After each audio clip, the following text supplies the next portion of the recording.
The silver formation of the 367th Fighter Group droned toward home, leaving the smoking ruins of French airfields far behind. Inside the cockpit of Scrap Iron 4, Captain Blumer monitored his instruments, his mind drifting toward the promise of warm coffee at the safety of Cretteville. The silence was hypnotic. "Mayday! Mayday! This is White Leader. We are jumped. Bandits! Bandits everywhere!" A burst of static carried the desperate voice of Major Gardner, instantly flooding Blumer's exhausted body with adrenaline. War's scales tipped once again. On one side lay the dwindling fuel, the spent ammunition, and the lives of his battered group. On the other, the 394th torn to pieces. Time for a choice had vanished. This frantic day had begun just hours earlier, under a very different sky. One that was heavy, silent, and still. I can't wait for you to experience this the way I did when I was writing it. You'll find the link in the channel description. Settle in, subscribe if you haven't already, and let's get into it. The canvas cot groaned as Captain Laurence Blumer swung his legs over the edge, his feet finding the duckboards laid across the dirt floor of the tent. The air inside was thick and stale, carrying the smell of unwashed bodies, canvas mildew, and the faint petroleum tang that clung to everything near an airfield. Outside, the sky was still more charcoal than blue, that uncertain hour when night reluctantly gave way to morning. He sat for a moment, rubbing his face with both hands, feeling the stubble rasp against his palms. Around him, the tent was a landscape of lumps. Other pilots cocooned in olive-drab blankets, some snoring, others breathing in the shallow rhythm of men who had learned to sleep anywhere, but never deeply. Blumer reached for his trousers, folded beneath the cot. The fabric was damp with morning dew that had seeped through the canvas. Everything in Normandy was damp. He pulled them on, then his shirt, working the buttons by feel in the dim light. His hands moved automatically through the morning ritual, the same motions performed in a dozen different tents across France and England over the past year. Outside, Cretteville was stirring to life. The advanced landing ground was less an airfield than an act of willful optimism. A strip of pierced steel planking laid across a French pasture, surrounded by tents and a few requisitioned farm buildings. The engineering battalions had carved it out of the countryside 2 weeks prior, and already it had the worn-in look of a place that had been there forever and would be abandoned tomorrow. By the time he reached the mess tent, the eastern horizon had turned the color of a healing bruise, purple fading to pink. Inside, the portable field stoves were radiating heat, and the smell of coffee cut through the general miasma of military cooking. The coffee was chicory-heavy and bitter enough to strip paint, but it was hot, and it would wake you up. Lieutenant Bill Autry was already there, sitting at one of the rough plank tables with his hands wrapped around a tin cup. He looked up as Blumer approached, his long face splitting into an easy grin. "Morning, Scrappy," he drawled. "You look like you slept well." "Like a baby," Blumer said, pouring himself coffee from the urn. "Woke up every 2 hours crying." The mess sergeant slapped a tray down in front of Blumer. Scrambled eggs, powdered, reconstituted, and aggressively yellow. Toast that had achieved a uniform tan through contact with a flat steel surface.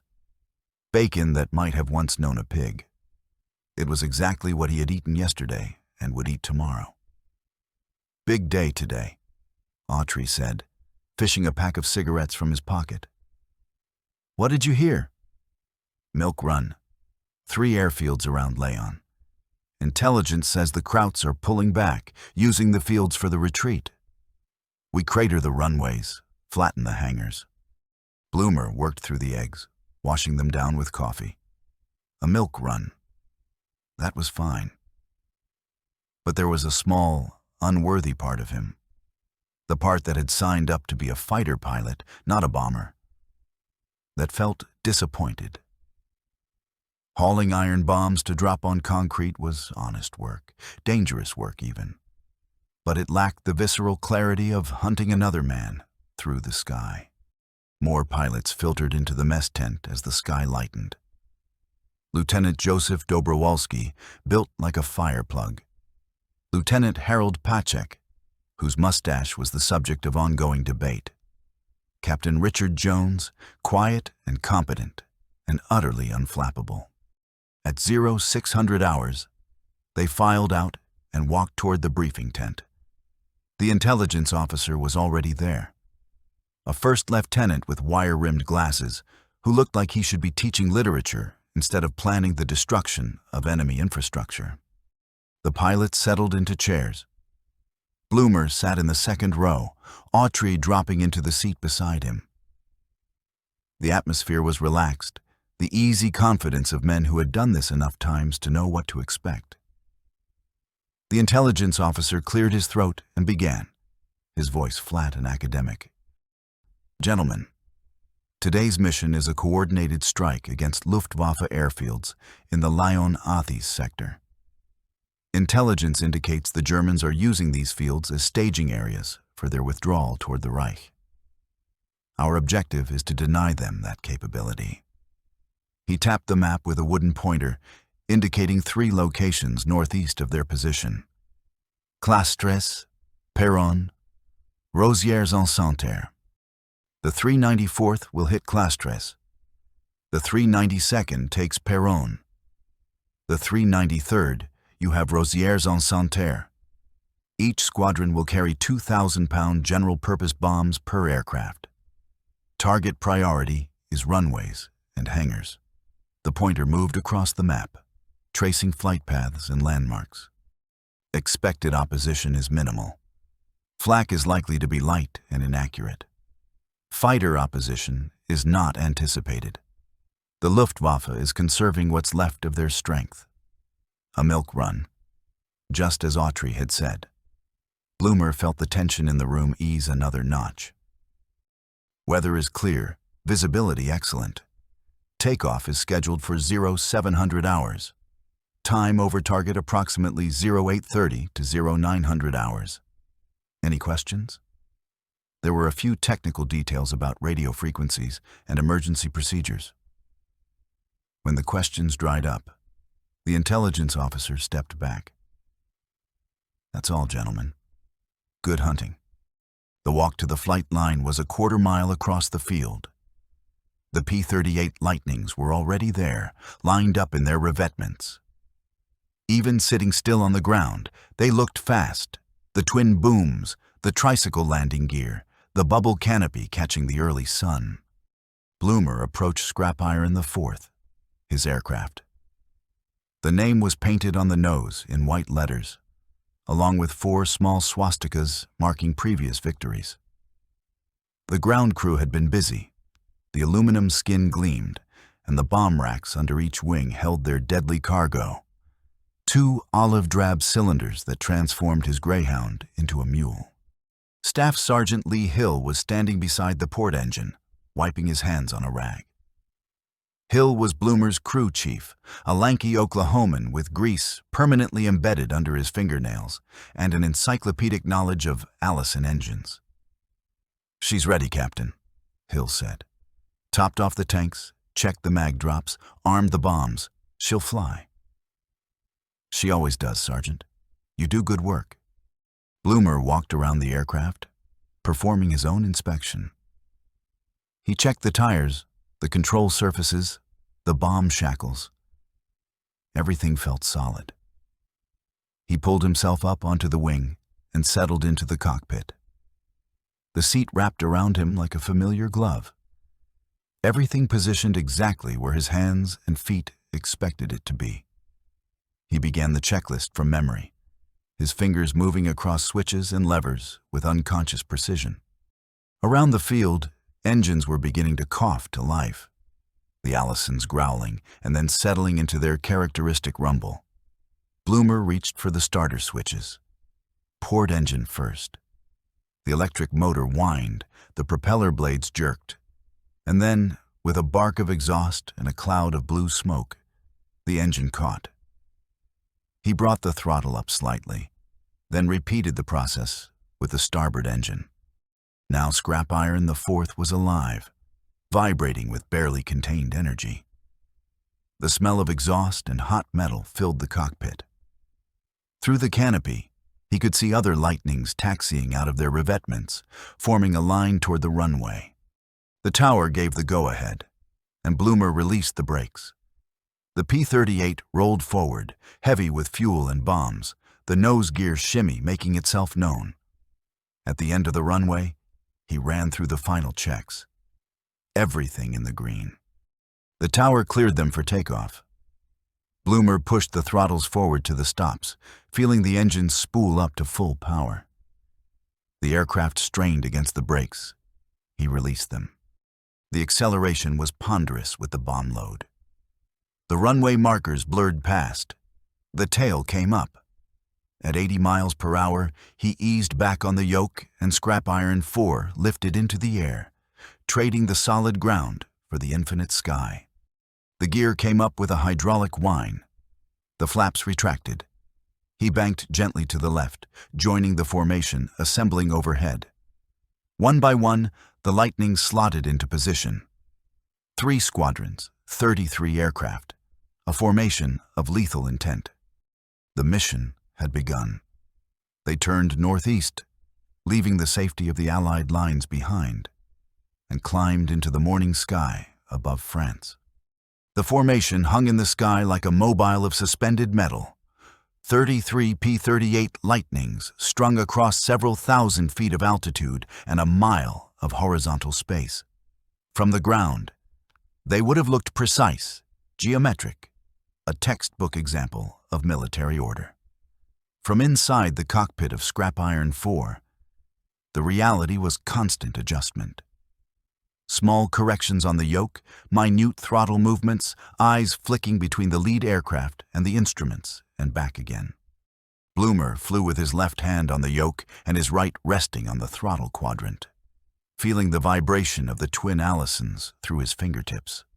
The engines were running smooth, their sound a constant drone that pressed against his eardrums even through the leather flying helmet. Beside him, just off his right wing, Autry's Lightning held station with the easy precision of a good pilot. Blumer could see him in profile through the bubble canopy, his head moving as he scanned the sky. Below them, France unrolled like a rumpled quilt. The countryside was a patchwork of fields in various shades of green and brown, divided by hedgerows and narrow roads. Here and there, the landscape was interrupted by darker scars. Bomb craters that had turned fields into lunar surfaces, the geometric foundations of destroyed buildings, roads that simply stopped where bridges had been blown. 3 months of war had left its signature across the land. The Seine passed beneath them, a silver ribbon winding through the terrain. Blumer marked it on his mental map, another landmark ticking past. They were on course, on time, the formation moving with the deliberate inevitability of a freight train. He checked his altitude, 12,000 feet.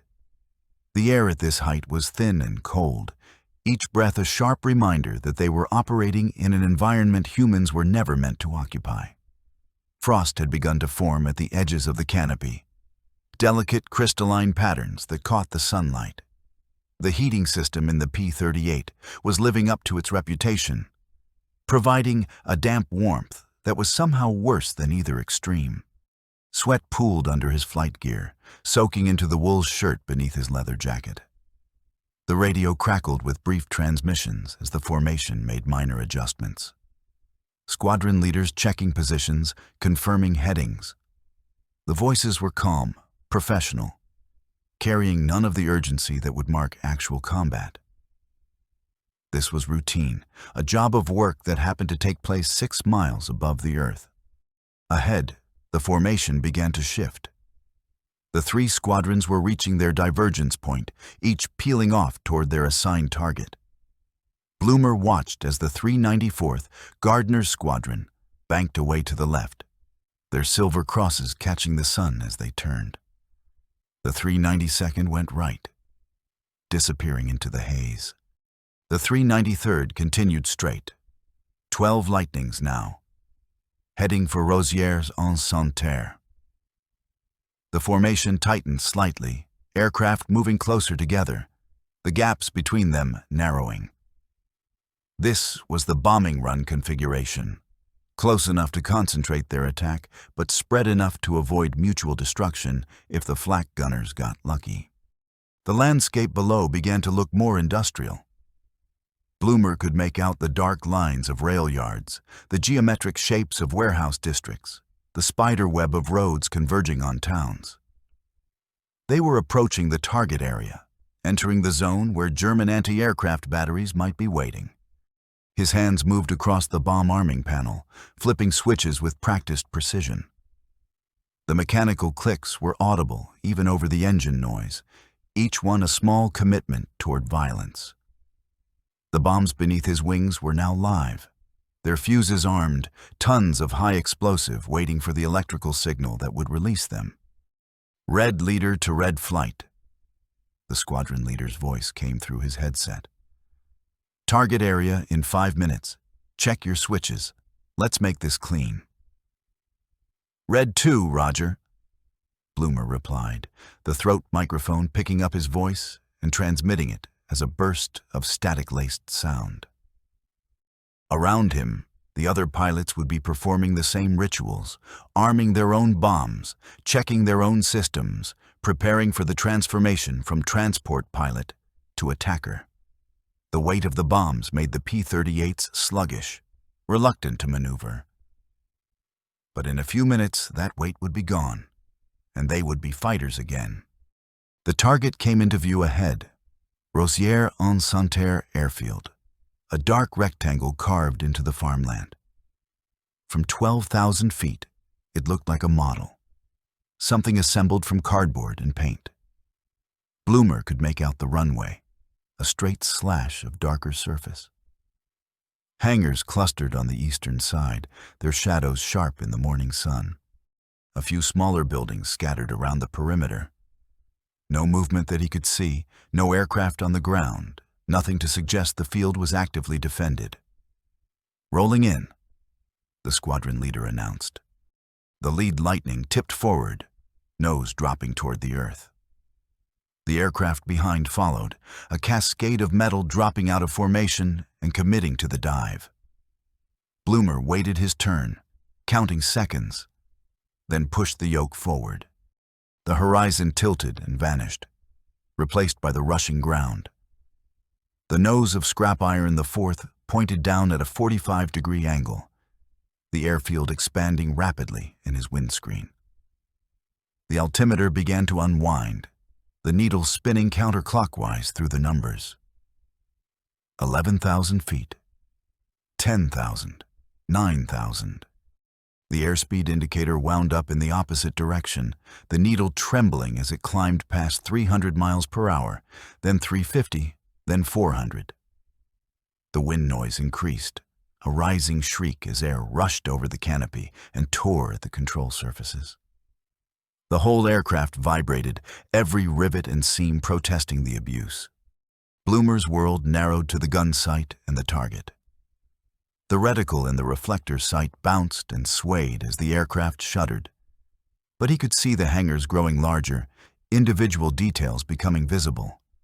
Windows, doors, the shadow lines of roof panels. 8,000 feet, 7,000. The ground was coming up with terrifying speed now, the sense of velocity overwhelming. Every instinct screamed at him to pull up, to abort, to arrest this suicidal plunge toward the earth. He ignored the instinct, trusting the numbers, trusting the training. 6,000 feet, 5,000. The airfield filled his vision, details sharp and clear. He could see equipment parked near one of the hangars, could see the texture of the runway surface. A small adjustment on the yoke, centering the target in his sight. 4,000 feet, 3,000. His thumb found the bomb release button. He pressed it. The aircraft bucked violently upward, leaping toward the sky as 2,000 pounds of dead weight fell away. The sudden change in weight and drag was dramatic, almost throwing him against the straps. Blumer hauled back on the yoke, pulling the nose up, fighting the inertia that wanted to keep driving him into the ground. The G-forces hit him like a physical blow, crushing him down into the seat. His vision grayed at the edges, a tunnel forming as blood drained from his head toward his feet. The G-suit around his legs and abdomen inflated with a hiss, squeezing him, forcing blood back toward his brain. He grunted, tensing his core muscles, fighting to stay conscious. The horizon reappeared, first as a thin line, then widening as the nose came up. The altimeter steadied at 2,500 feet, then began to climb again as he converted speed back into altitude. Behind and below, the bombs he had dropped were completing their own trajectory. Blumer craned his neck, looking back over his shoulder. Two immense geysers of dirt and debris erupted along the hangar line, columns of earth and smoke shooting skyward. The shock wave was visible as a ripple in the air, a circular distortion expanding outward from the impact points. Then secondary explosions bloomed, orange fireballs rolling upward, mixing with black smoke that boiled into the sky. "Good hits, Red 2. Autry's voice came through the headset. More explosions followed as the rest of the squadron delivered their ordnance. The airfield was disappearing beneath a curtain of smoke and debris. Hangars collapsed, their roofs caving in or blowing outward. The runway surface erupted in chains of craters, each one a gaping wound that would take days to repair. The flak started then, but it was sporadic and ineffective. Black puffs appeared in the sky, well behind the formation, small flowers of explosive that posed no real threat. The gunners were firing blind, shooting at where the lightnings had been rather than where they were. The squadron reformed as they climbed away from the target, aircraft slotting back into their positions. Blumer checked his instruments. Fuel good, oil pressure good, coolant temperatures in the green. Scrap Iron the Fourth had taken no damage, had shed her burden and become a fighter again. Below, Rosières-en-Santerre was a smoking ruin. The mission was accomplished. It had taken less than 10 minutes from the start of the dive to the reform. 10 minutes of violence that had destroyed months of construction and preparation. The radio filled with brief status reports. All aircraft accounted for, no losses, minimal damage. A milk run, exactly as promised. All right, Red Flight. The squadron leader's voice carried a note of satisfaction. Set course for home. Nice work. The formation turned westward, putting the sun behind them, heading back toward Normandy and safety. The tension that had built during the approach and attack began to drain away. Shoulders relaxed, breathing deepened. The job was done, and now they were just bus drivers, ferrying empty aircraft back to base. Blumer reached for his pocket, feeling the shape of the cigars he kept there. Later, back on the ground, he would light one and stand in the summer evening and taste tobacco and feel the satisfaction of survival. He glanced over at Autry, who caught the look and gave a thumbs up. Good flying. We did the job. We're going home. The radio remained quiet as they flew. Just the occasional navigation check, the routine traffic of aircraft returning from a routine mission. Blumer let his mind wander, already thinking about the debriefing, the evening meal. Maybe a card game. Maybe a letter home. The French countryside scrolled past beneath them, peaceful and green and utterly indifferent to the violence that had just been committed 20 miles to the east. Then the radio exploded with noise. Mayday, Mayday, this is White Leader. We are jumped. Bandits, bandits everywhere. Sector 3-5. I repeat, we are heavily engaged. The voice was Major Gardner's, but there was nothing easygoing about the tone now. It was high, tight, the controlled panic of a man watching his world disintegrate. Every trace of relaxation vanished from Blumer's body. He sat bolt upright, his hand instinctively tightening on the yoke. "Did you copy that, Scrappy?" Autry's voice, the drawl completely gone. "I copied," Blumer said. His mind was already working through the geometry. 25 miles to the east, 4 minutes at full throttle. The radio crackled with fragments. "Brake left. There's 2 on your tail. I'm hit. I'm bailing out." Blumer looked at his fuel gauges. Enough. He looked at his ammunition counters. Full. He looked at the empty pylons. Nothing to slow them down. 25 miles to the east. Men he knew were dying. "Red flight," Blumer ordered. "Pivot 180. We're going hunting." He banked hard left, the horizon spinning. The rest of the squadron followed, 12 Lightnings abandoning safety and pointing back toward the fight. "Let's pour on the coal." He pushed the throttles into war emergency power. The turbochargers screamed. The manifold pressure spiked. Scrap iron force surged forward, burning everything for speed. 400 miles per hour, 420, 440. He pulled the nose up, trading speed for altitude. Altitude was life. And then he saw it, a dark smudge against the blue. As they closed, it resolved into chaos. Aircraft everywhere, swirling in a confused mass, silver P-38s and dark FW-190s, dozens of them. "Good Lord," Autry breathed. 40 at least, Blumer said, his voice flat. They were high, with the sun behind them, the classic advantage. The Germans below were fixated on their kills, unaware of what was descending from above. "Pick your targets," Blumer said, his voice terrifyingly calm. "Follow me down." He pushed the yoke forward. The nose dropped. The airspeed climbed. The wind screamed. His thumb moved to the firing button. 20 seconds. The dive steepened as Blumer committed scrap iron forward to the attack. The nose dropping through 45 degrees and continuing downward. The altimeter unwound rapidly. 9,000 feet, 8,000, 7,000. The airspeed indicator climbed past 450 miles per hour, the needle trembling against the mechanical stop.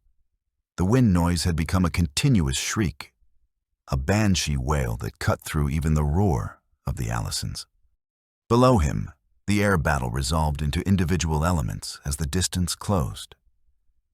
He could see the desperate maneuvering of the P-38s, silver shapes twisting and diving, trying to break free from the pursuit.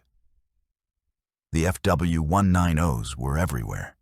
Dark predators working in pairs and trios, cutting off escape routes, herding their prey into killing zones. Tracers laced through the sky in bright streams, visible even in the morning sunlight. Smoke trails marked wounded aircraft, black streamers that curved downward toward the French countryside. Blumer's eyes locked onto his target.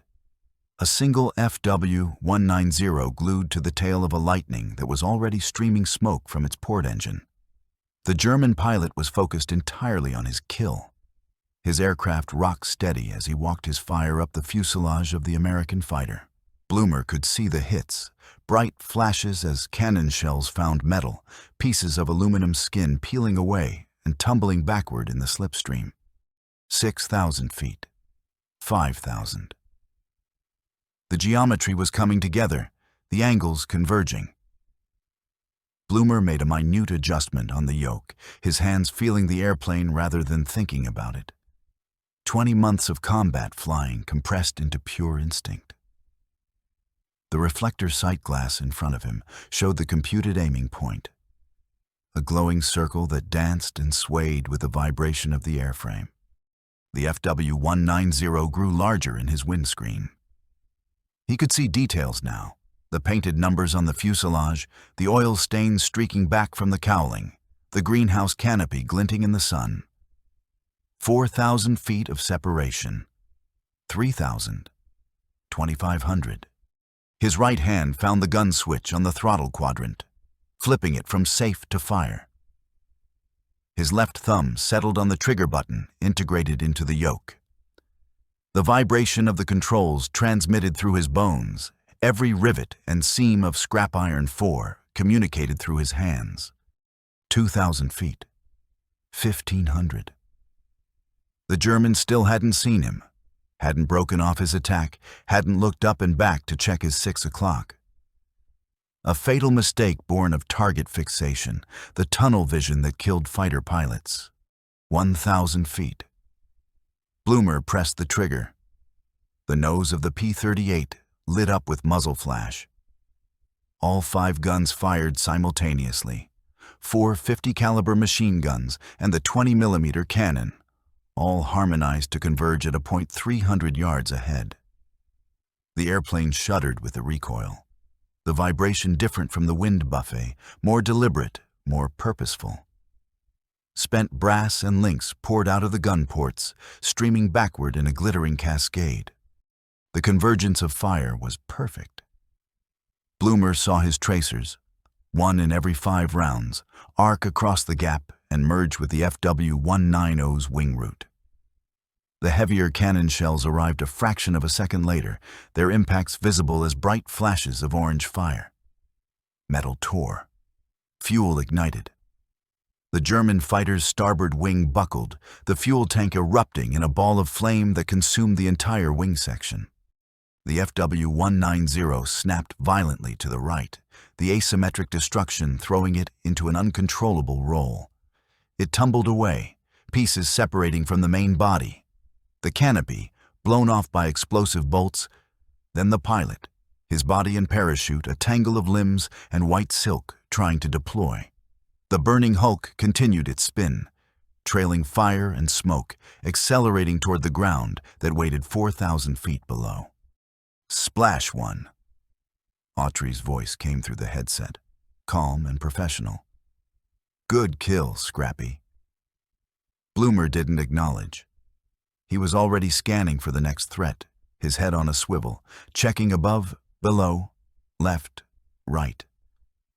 The engagement had scattered across several thousand feet of altitude and multiple square miles of French sky. Everywhere he looked, aircraft were maneuvering, climbing, diving, rolling. The 3-dimensional chess of aerial combat played at 400 miles per hour. The P-38 he had saved was pulling up hard, trying to gain altitude and separation. Blumer caught a glimpse of the pilot's helmet turning toward him, a wave of acknowledgement. Then the Lightning was climbing away, pouring black smoke from the damaged engine, but still flying, still fighting. Movement caught Blumer's eye. Another FW-190, this one in a climbing turn to his left, perhaps 800 feet away. The German pilot had seen him, was reacting, pulling his nose around to engage. Blumer saw the wing flash as the German opened fire, saw the tracers arc out and pass beneath Scrap Iron 4's starboard boom, close enough that he could track their trajectory. He yanked the yoke left and back, hauling the P-38 into a maximum performance turn. The G-forces slammed him down into the seat, crushing his chest, making each breath a labor. The G-suit inflated with an audible hiss, squeezing his legs and abdomen like a vice. Gray curtains began to close in from the edges of his vision. He grunted against the pressure, forcing blood back to his brain through sheer muscular effort. The turn was too tight for the FW-190 to follow. The German tried, pulling his nose up to track. But the P-38's superior engine power and twin-boom design gave it an edge in sustained turns. Blumer watched the FW-190 slide forward in his canopy, watched the angles change as his turn rate exceeded the Germans, watched the geometry shift from defensive to neutral to offensive. He rolled out of the turn with the FW-190 now off his right wing, slightly below. The German pilot committed to his own turn and unable to reverse quickly enough. Blumer pulled lead, pointing his nose ahead of the target, calculating deflection by feel and experience rather than conscious thought. The trigger came back again. The guns hammered. The tracers reached out, a stream of fire that intersected the FW-190's flight path. Strikes appeared along the fuselage, bright sparks that walked from tail to cockpit. The German fighter shuddered, pieces flying off, then nosed over into a dive that steepened until the aircraft was pointed straight down, trailing smoke and debris. Blumer didn't watch it fall. He was already moving, already scanning, already processing the tactical situation. The radio was a chaos of voices. Calls to break, warnings of bandits, status reports, the audio signature of men fighting for their lives. He filtered it, picking out the relevant information, discarding the noise. Red 3 is hit. Engine fire. 2 on your 6, White 5. Brake right. Where the hell did they all come from? The sky around him was still thick with aircraft. But the dynamics were changing. The arrival of the 393rd had shifted the odds. Where before the German fighters had enjoyed numerical superiority and surprise, now they were being engaged from multiple directions, forced to split their attention, vulnerable to attacks from above. Blumer saw another FW-190 diving away from a P-38. The German pilot recognizing a bad situation and trying to disengage. The FW-190 was fast in a dive, faster than a Lightning at low altitude, and the pilot was using that advantage, pointing his nose at the deck and opening the throttle. But he was diving away from Blumer's position, presenting his tail, offering a shot that any fighter pilot would recognize as a gift. Blumer pushed his own nose down, accelerating in pursuit. The range opened initially as the German's head start gave him separation, but Blumer had altitude to trade for speed. He let Scrap Iron 4 accelerate, feeling the airframe shudder as it pushed past 450 miles per hour, then 470, approaching the edge of the envelope where control surfaces began to stiffen, and the aircraft wanted to tuck under into an unrecoverable dive.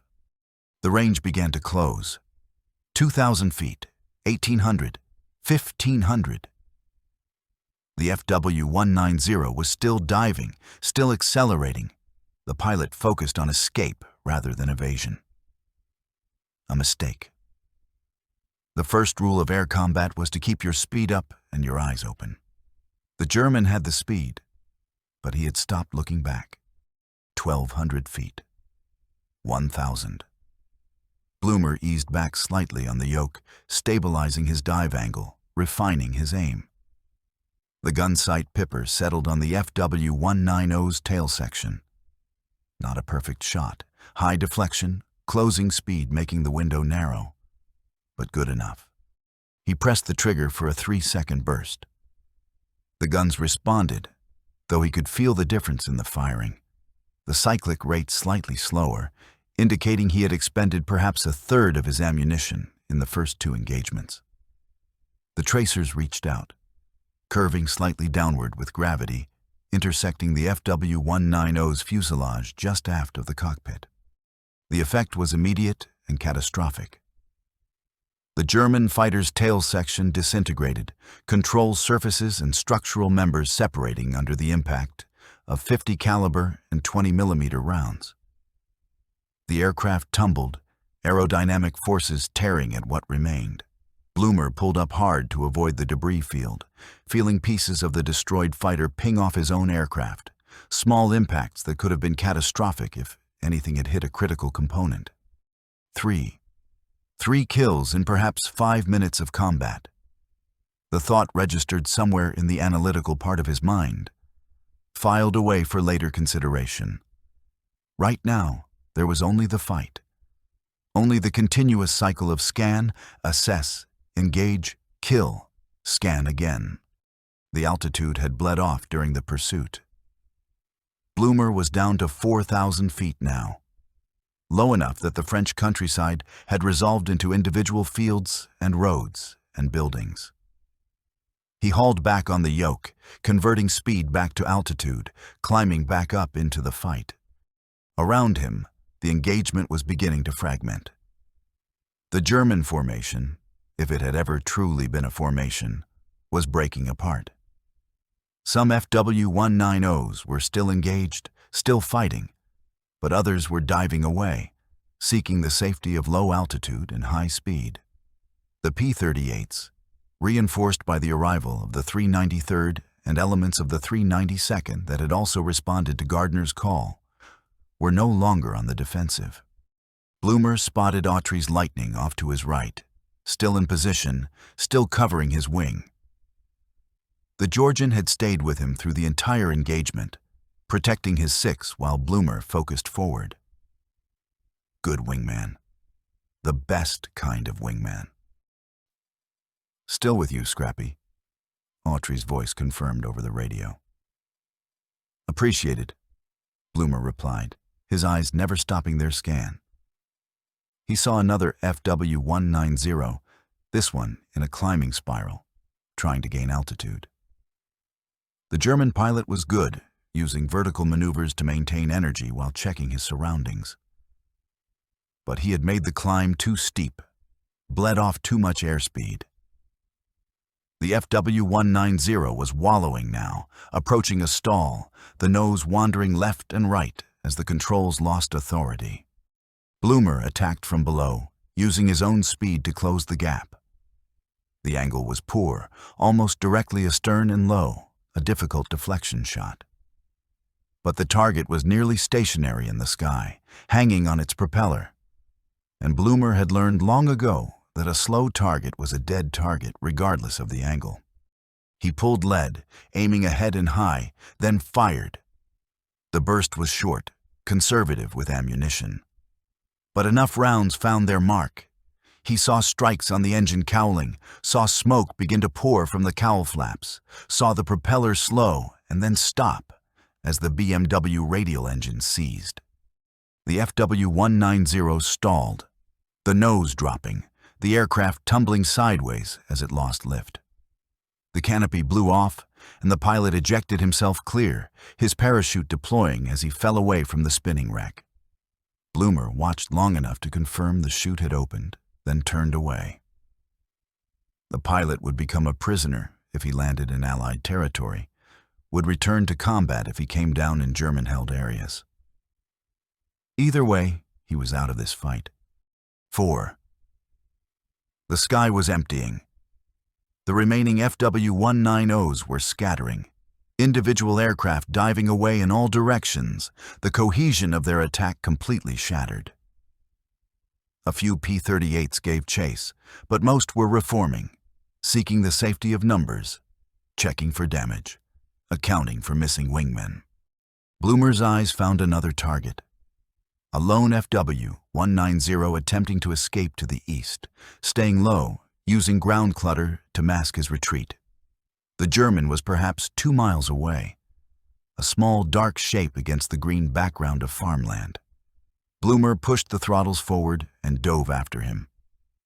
The Lightning accelerated smoothly, the twin Allisons pouring out power. The range closed steadily. 1,500 feet, 1,200, 1,000. The German must have seen him coming. The FW-190 began to jink, skidding left and right, trying to spoil Blumer's aim. But the evasive maneuvers cost speed, and speed was life in a stern chase. Blumer closed to 800 feet, then 600, close enough to see the pilot's head in the canopy, see the aircraft number painted on the fuselage. He fired. A long burst this time, following the target through its jinks, keeping the pipper on the FW-190's center mass. The combined weight of fire was overwhelming. The German fighter came apart under the impact, pieces flying off in all directions. Fire bloomed from the wing root. The aircraft rolled inverted and augured straight into a field, impacting with a flash and a rolling ball of orange flame that climbed into the sky. 5. Blumer pulled up, his heart hammering, his breathing rapid and shallow. 5 FW-190s destroyed in approximately 15 minutes of combat. Ace in a day. The realization hit him with unexpected force. But there was no time to process it. His fuel state was becoming critical, his ammunition nearly exhausted, and the sky around him was still full of aircraft that needed to be sorted into friend or foe. "Red Flight, this is Red 2, he called over the radio. "Reform on me. Let's get organized and head for home." The responses came back. Voices he recognized, pilots he had flown with, confirming positions and status. The battle was over. Now came the long flight back, the accounting of losses, the debriefing. Blumer turned west toward safety, toward Normandy, toward whatever came next. The Reformation was ragged, nothing like the precise geometry that had carried them to the target an hour earlier. Blumer counted aircraft as they straggled into position around him. 8 Lightnings from the 393rd, including his own. 4 missing. He pushed that thought aside, focusing on the immediate problem of getting what remained of his squadron organized and pointed toward home. Autry slotted into position off his right wing, the familiar silhouette of his Lightning a welcome constant in the chaos. Beyond him, Lieutenant Pachek was nursing an aircraft that trailed a thin streamer of white smoke from the port engine. Coolant, not oil, which meant the engine might seize at any moment. Lieutenant Dobrowolski flew with visible damage to his starboard boom. A ragged hole punched through the aluminum skin just aft of the engine nacelle. But he was maintaining formation, maintaining altitude, still in the fight if needed. The radio traffic was beginning to sort itself out. The panicked shouts and overlapping transmissions giving way to more organized communication. Major Gardner's voice came through, hoarse but controlled, calling for a status check from what remained of the 394th. The responses were sporadic, incomplete, telling their own story of losses sustained. Blumer checked his fuel gauges. The needles had dropped into the lower third of their range, the consumption during combat, full throttle, maximum boost, violent maneuvering, had burned through reserves at an alarming rate. He had enough to reach Cretteville, but not much margin for error. No fuel for another engagement, no reserves for circling if the field was socked in. They needed to go, and they needed to go now. But even as his mind processed these tactical considerations, his eyes continued to scan the sky.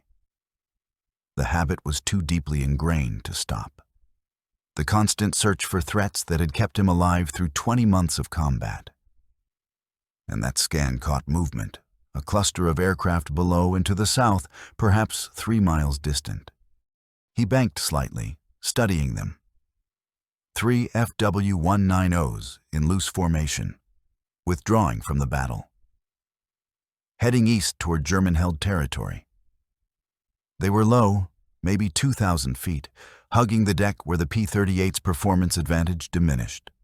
Smart tactics from pilots who had learned hard lessons in the past 15 minutes. The professional part of Blumer's mind noted that they posed no immediate threat.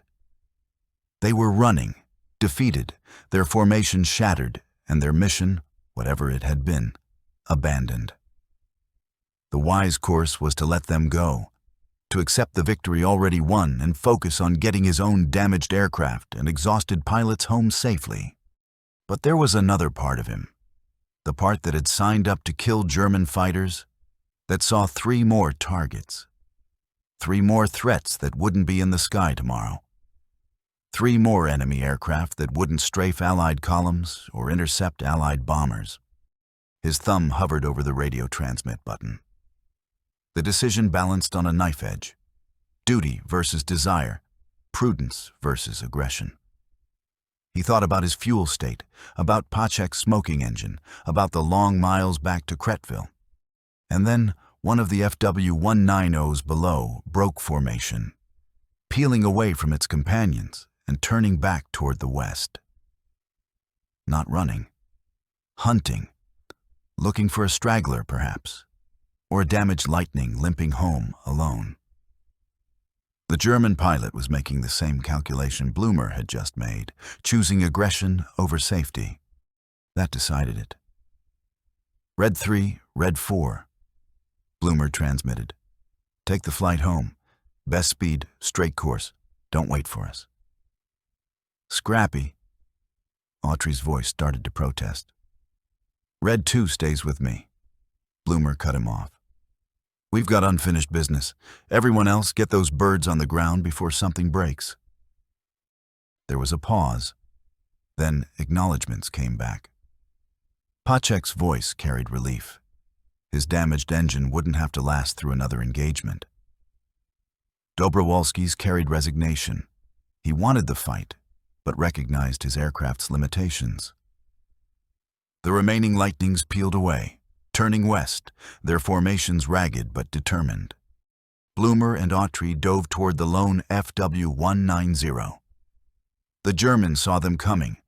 The 190 immediately reversed its turn, abandoning whatever prey it had been stalking, pointing its nose east and firewalling the throttle. The BMW radial howled, and the stocky fighter accelerated with a brutal power that made it such a dangerous opponent at low altitude. But Blumer had altitude to trade for speed, and the P-38's twin Allisons were still giving him everything they had. He pushed the nose down, steepening the dive, watching the airspeed indicator climb. 400 miles per hour, 420, 440. The wind noise built to a crescendo, the airframe shuddering with the violence of the descent. The range closed. 2,000 feet, 1,500. The FW-190 pilot was good. He began jinking, skidding the fighter left and right in random intervals, never holding a course long enough for Blumer to establish a tracking solution. Each jink cost the German speed, but it also spoiled Blumer's aim, forcing him to reacquire the target after each maneuver. Blumer waited, patient, conserving ammunition. He was down to perhaps 30% of his load, maybe 300 rounds of 50 caliber and 30 shells of 20 millimeter. Enough for one, maybe two good bursts, if he didn't waste it spraying at an impossible deflection. The FW-190 jinked left. Blumer followed, leading the turn, positioning for the recovery. The German reversed right. Blumer was already there, anticipating, his gun sight settling on the projected flight path. The FW-190 came into the pipper, and Blumer pressed the trigger. The guns hammered, the familiar shudder running through the airframe. He walked the burst across the target's tail section, saw strikes flash along the fuselage, saw the rudder tear away in pieces. The FW-190 yawed violently, the loss of directional control throwing it into a skid. But the German pilot was skilled.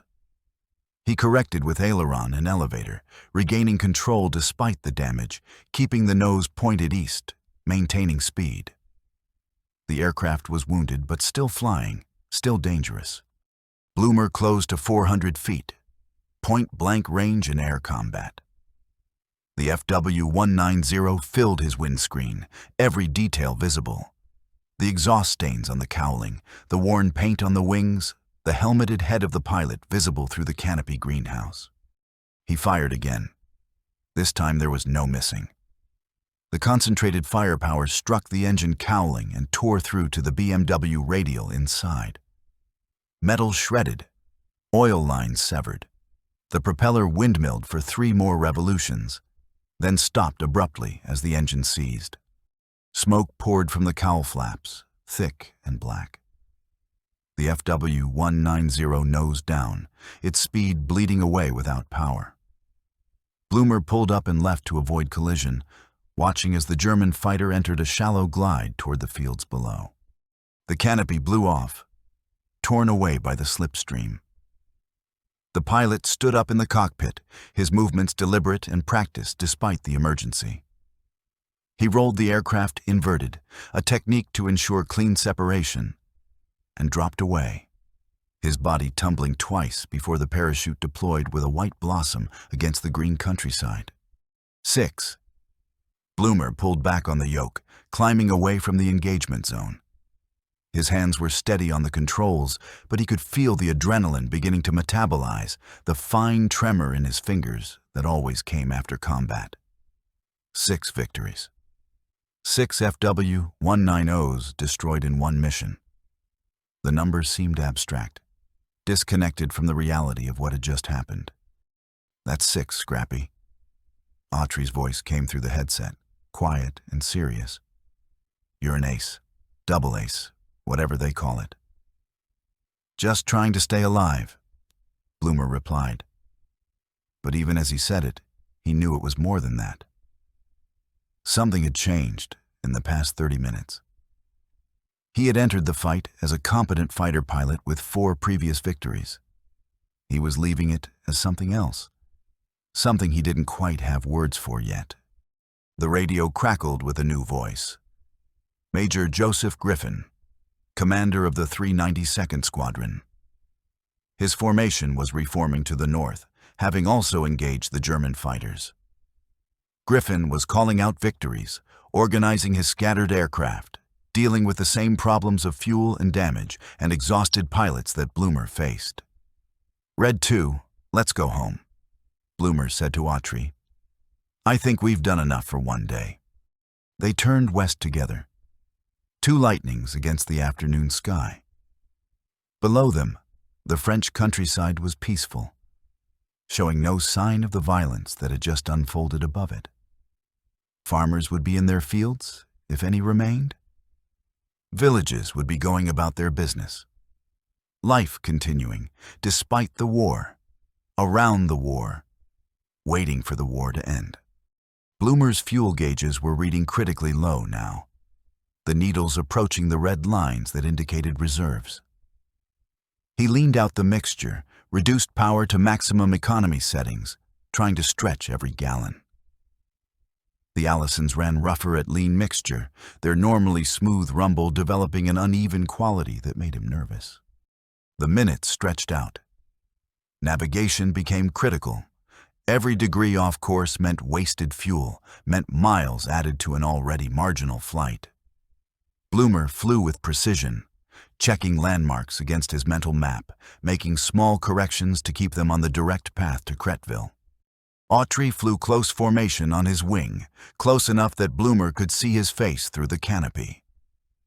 The Georgian's expression was serious, focused, his own eyes checking gauges and scanning for landmarks. They were both flying on fumes now, both calculating odds and distances with the grim arithmetic of fuel exhaustion. The landscape below began to change, the anonymous farmland giving way to areas Blumer recognized from the morning's flight out.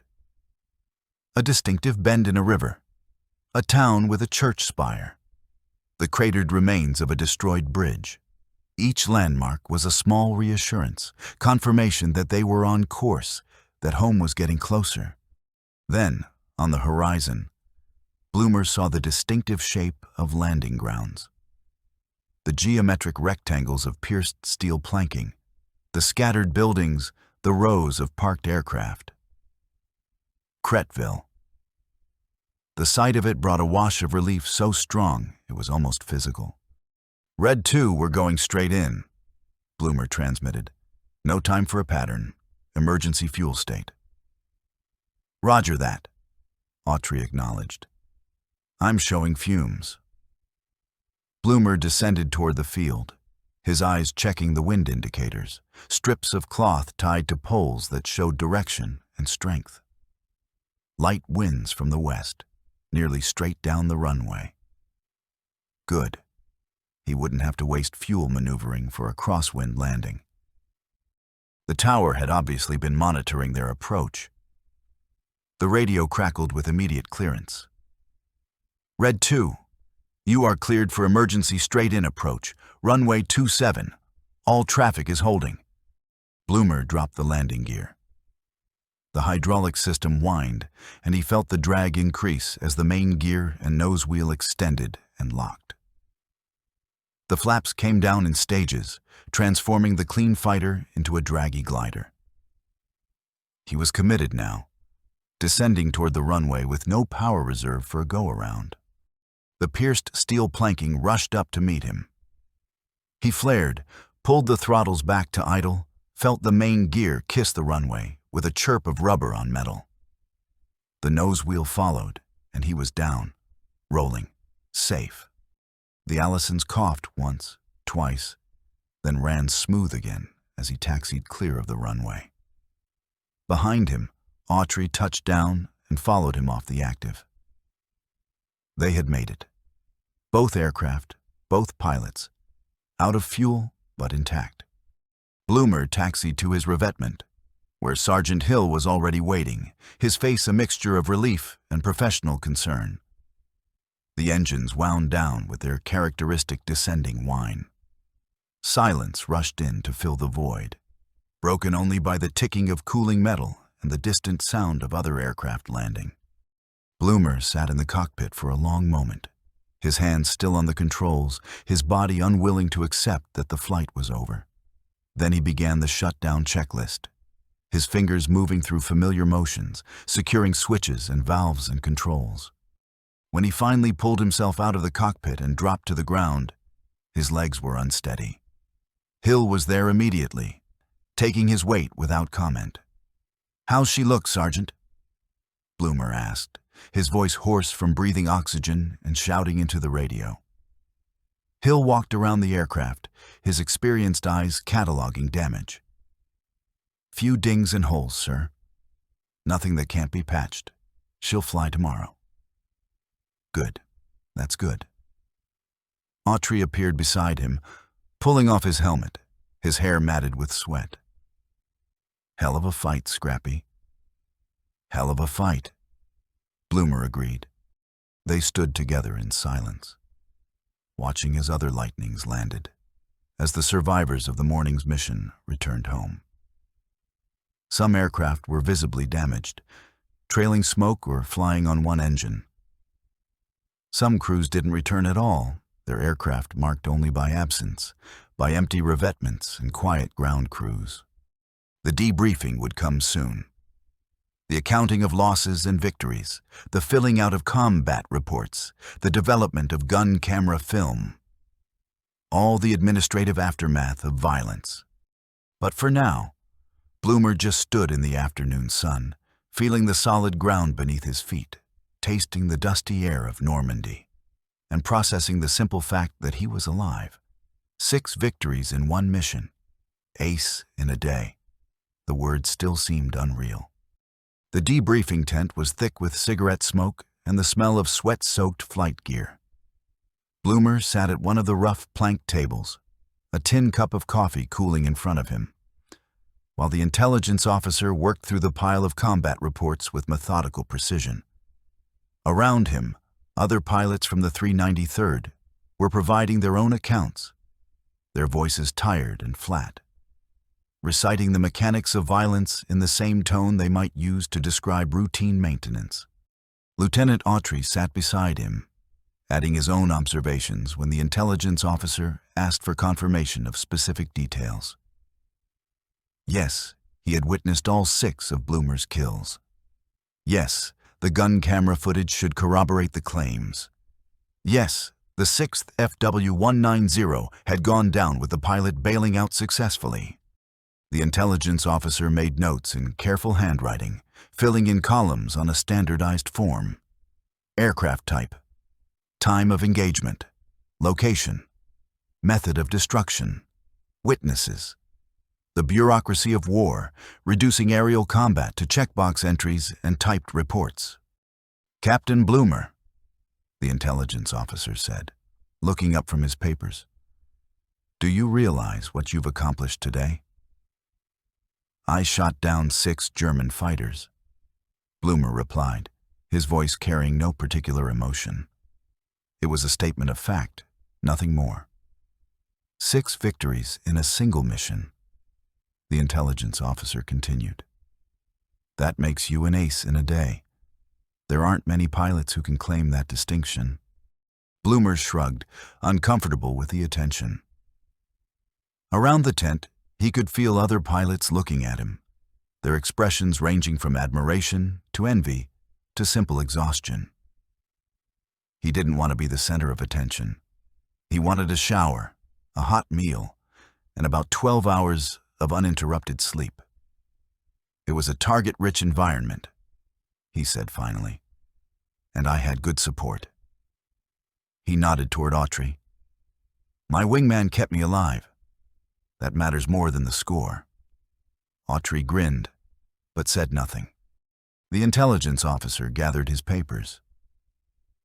Well, regardless of how you feel about it, Captain, this will go up the chain. Distinguished Service Cross, probably. Maybe more. 6 victories in 1 engagement is the kind of thing that makes the papers back home. Blumer felt a flash of irritation. He hadn't been thinking about medals or newspapers when he was diving on those FW-190s. He had been thinking about geometry and deflection and ammunition conservation. He had been thinking about keeping Autry alive and getting his damaged squadron mates home safely. The rest of it, the awards, the recognition, the transformation into some kind of hero, that was something imposed from outside. Something that had nothing to do with the actual experience of combat. But he kept those thoughts to himself. The intelligence officer was just doing his job, and there was no point in being difficult about it. Anything else, sir? Blumer asked. No, Captain. You're dismissed. Get some rest. You've earned it. Blumer stood, his muscles protesting after hours in the cramped cockpit. Autry rose with him, and they walked out of the tent together into the late afternoon sunlight. The air outside was clean and fresh after the smoke-filled interior, carrying the smell of grass and aviation fuel. Sergeant Hill was still working on Scrap Iron 4, supervising a crew that was patching the holes in checking systems. He looked up as Blumer approached, wiping his hands on a rag. She's going to need some work, Captain, Hill said. Found some damage we didn't see on the first walk around? Nothing critical, but I want to pull the cowling on the starboard engine and check for stress cracks. That dive you did probably pushed her past red line. Whatever she needs, Sergeant. Just make sure she's ready to fly. She'll be ready, sir. Always is. Blumer ran his hand along the leading edge of the port wing, feeling the metal warm from the afternoon sun. 6 swastikas would be painted on the nose now, joining the 4 that were already there. 10 total victories. Double ace. The numbers still seemed abstract, disconnected from the reality of what those symbols represented. He thought about the German pilots he had killed today. Young men, probably, with families waiting for them somewhere in Germany. Men who had signed up to fly fighters for the same reasons Blumer had: adventure, duty, patriotism, or simply because the alternatives were worse. The war had put them in the sky above France on this particular morning, and the war had decided that they would die, and Blumer would live. There was no satisfaction in it, no sense of triumph. Just a tired acknowledgement of facts, of mathematics, of the brutal calculus that governed aerial combat. You okay, Scrappy? Autry asked quietly. Yeah, Blumer said. Just thinking. Don't think too much. It doesn't help. Blumer nodded.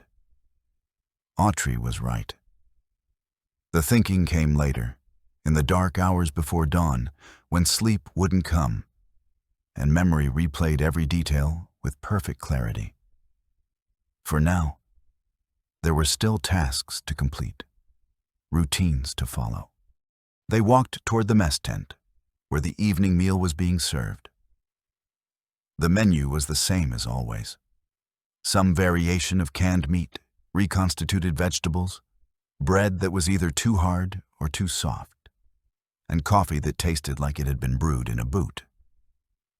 But Blumer was hungry enough that none of it mattered. Other pilots were already there, eating and talking in low voices. The conversation stopped briefly as Blumer entered. A moment of silence that felt awkward and unwelcome, then resumed.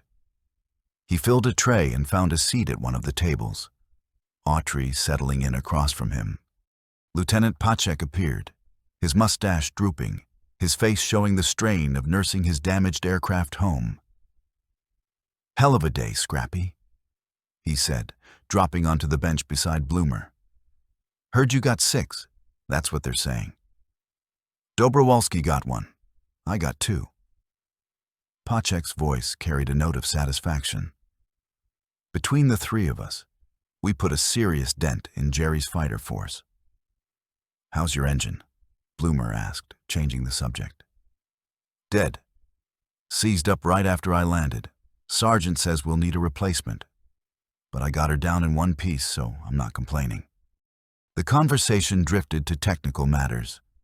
Damaged aircraft, maintenance schedules, the logistics of keeping fighters flying in a forward area. Safe topics, familiar topics, things that could be discussed without confronting the harder questions about fear and loss and survival. Major Gardner entered the mess tent, and the room went quiet. His face was drawn, his eyes carrying the weight of command and casualties. He walked to the coffee urn, filled a cup, then turned to address the assembled pilots. "Rough day for the 394th, he said, his voice steady despite the obvious strain. "We lost 4 aircraft. 2 pilots confirmed killed in action. 2 more missing, possibly captured. We gave better than we got. Preliminary counts show we claimed 25 enemy aircraft destroyed between all 3 squadrons. But it was a near thing." He paused, looking around the tent, meeting eyes. Captain Blumer's section arriving when they did made the difference. If the 393rd hadn't responded to our Mayday, we'd have lost a lot more people. So thank you for that." Blumer nodded, not trusting himself to speak. 4 aircraft lost, 2 pilots dead. The mathematics of victory looked different when you put names and faces to the numbers. Gardner continued. "The group commander wants a full accounting by tomorrow morning. Get your reports filed. Get your gun camera footage turned in. Get some rest. We'll fly again the day after tomorrow, if the weather holds." He raised his coffee cup. "To the guys who didn't make it back." Around the tent, pilots stood and raised their own cups, the gesture solemn and sincere. "To the guys who didn't make it back," they repeated. Blumer drank, the bitter coffee harsh on his throat. He thought about the empty revetments, the quiet ground crews with no aircraft to service, the letters that would be written to families explaining that their sons and husbands and fathers had been lost in action over France. The war would continue. Tomorrow there would be new missions, new targets, new opportunities to kill and be killed. The FW-190s he had destroyed today would be replaced by others. The pilots he had shot down would be replaced by others. The machinery of war ground forward, indifferent to individual losses, consuming men and aircraft with mechanical efficiency. But for tonight, in this moment, in this tent filled with tired pilots eating bad food and drinking worse coffee, there was a small space for acknowledgement, for recognizing what had been done and what had been lost, for processing the simple fact that they had survived another day. Blumer finished his meal in silence, then stood and walked out into the evening. The sun was setting, painting the sky in shades of orange and purple. Somewhere to the east, beyond the front lines, German pilots were sitting in their own mess tents, eating their own bad food, processing their own losses. He pulled a cigar from his pocket, the same one he had been planning to smoke after the morning's milk run. He lit it, drew in the smoke, let it fill his lungs. The taste was rich and harsh, grounding him in the present moment. Autry appeared beside him, lighting his own cigarette. They stood together in companionable silence, watching the sun disappear below the horizon. 6 in one day, Autry said finally. "That's something, Scrappy. That's really something." "It's something," Blumer agreed. But what exactly it was, achievement or tragedy, skill or luck, cause for celebration or mourning. He couldn't quite say. Maybe it was all of those things at once. The complexity of war compressed into a single day's work.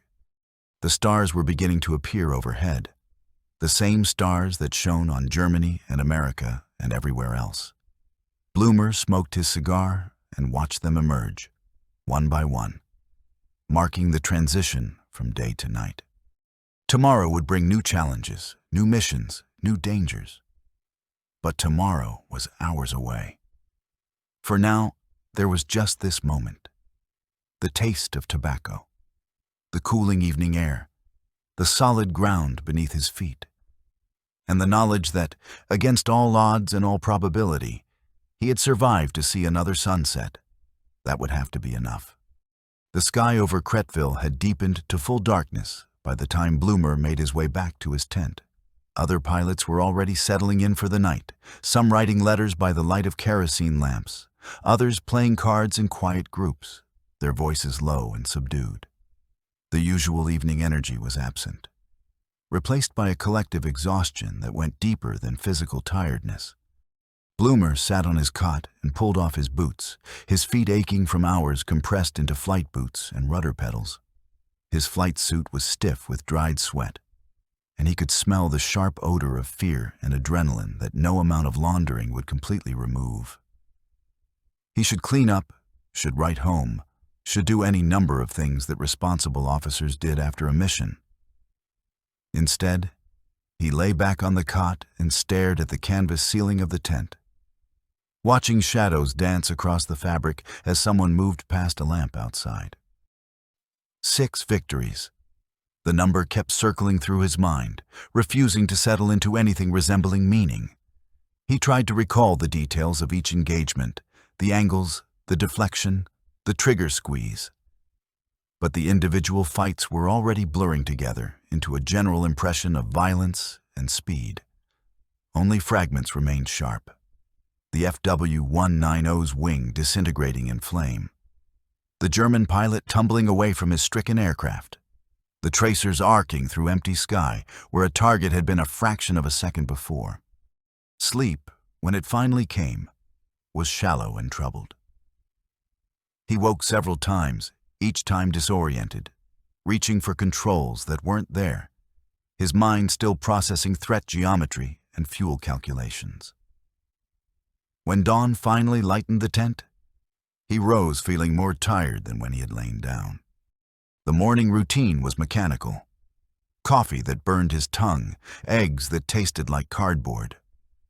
The walk to the flight line to check on Scrap Iron 4's repairs. Sergeant Hill reported that the starboard engine had checked out clean, the holes were patched, the ammunition bins refilled. The aircraft was ready to fly again. 2 days passed before the group flew another mission. Weather rolled in from the Atlantic, low clouds and rain that grounded everything. Blumer spent the time catching up on paperwork, sitting through intelligence briefings, and avoiding the congratulations that followed him around the base. The story of his 6 victories had spread through the fighter group, then to other units, taking on embellishments with each retelling. On the 3rd day, he flew a fighter sweep over Belgium. No enemy contact. Just hours of formation flying, his eyes scanning empty sky, his mind only half engaged with the task. The war continued, but it had taken on a routine quality again. The extraordinary violence of August 25th already receding into memory. The formal recognition came in November. Major General Carl Spaatz, commander of United States Strategic Air Forces in Europe, flew to the field for the ceremony.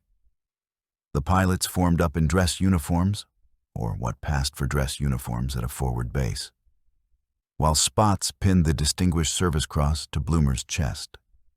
The citation read like someone else's story, full of words like extraordinary heroism and conspicuous gallantry that seemed to describe a different person in a different war. Blumer stood at attention and accepted the medal and the handshake and the congratulations, his face carefully neutral. Afterward, A photographer from Stars and Stripes took pictures that would appear in newspapers back home. Another layer of story built on top of what had actually happened. On November 10th, 1944, Blumer was given command of the 393rd Fighter Squadron. The promotion came with a captain's bars he was already wearing and responsibilities that felt heavier than any medal. Now he was the one who would write the letters to families, who would make the decisions that sent men into danger, who would carry the weight of losses. 9 days later, on November 19th, he shot down his 7th and final victory, a FW-190 over Düren, Germany. The engagement was brief and professional, a textbook deflection shot that sent the German fighters spinning into the clouds below. It earned him a Silver Star to go with the Distinguished Service Cross, another piece of ribbon and medal to mark another day's work. The war ground on through winter and into spring. The 397th Fighter Group flew missions over the Rhine, over the Ruhr, deep into Germany, as the Allied armies pushed east. Blumer led his squadron through flak and fighters and weather, bringing them home more often than not, accepting the losses that came with the job. On May 8, 1945, the war in Europe ended.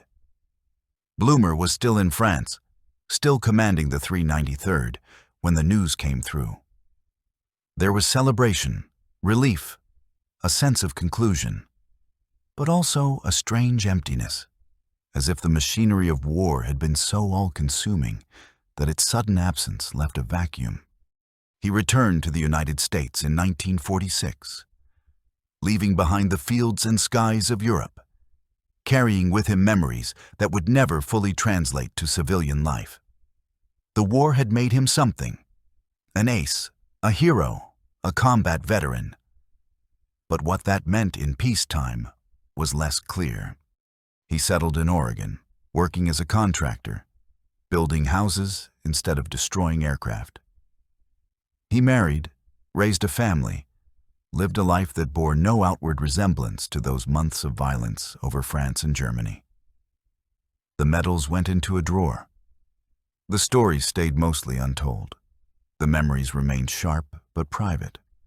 In August 1996, Congressman Peter DeFazio presented Blumer with replacement medals in a ceremony in Springfield, Oregon. The original decorations had been lost or misplaced over the decades, and the government had authorized duplicates. Blumer was 79 years old by then, his hair white, his hands steady despite the years. He accepted the medals with the same quiet dignity he had shown 52 years earlier, when General Spaatz had pinned the first one to his chest. When asked about August 25, 1944, he would say only that he had been lucky. Lucky to have a good aircraft, lucky to have a good wingman, lucky to come home when others didn't. The interviewers wanted more, wanted drama, wanted heroism, wanted the story to match the legend. But Blumer had never been interested in legend. A year later, on October 23, 1997, Captain Laurence Elroy Blumer died in Springfield, Oregon. He was 80 years old. The obituaries mentioned his service, his medals, his status as an ace. They noted that he had shot down 6 enemy aircraft in a single mission, a feat achieved by only a handful of American pilots during the Second World War. But they could not capture what it had felt like to dive Scrope Iron 4 into that swirling mass of aircraft above Clastris. Could not describe the weight of the yoke under his hands, the shriek of wind over the canopy, the sight of the FW-190 growing larger in his gun sight. Could not convey the complexity of emotions, fear and exhilaration and professional focus and simple determination to survive that had compressed into those 15 minutes of combat. The story became history. The memories became dates and statistics.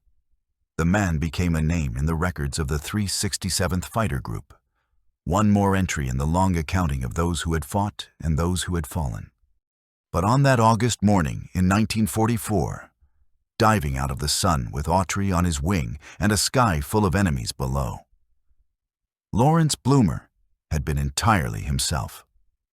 A fighter pilot doing the job he had trained for, flying the aircraft he trusted, fighting for reasons both abstract and immediate.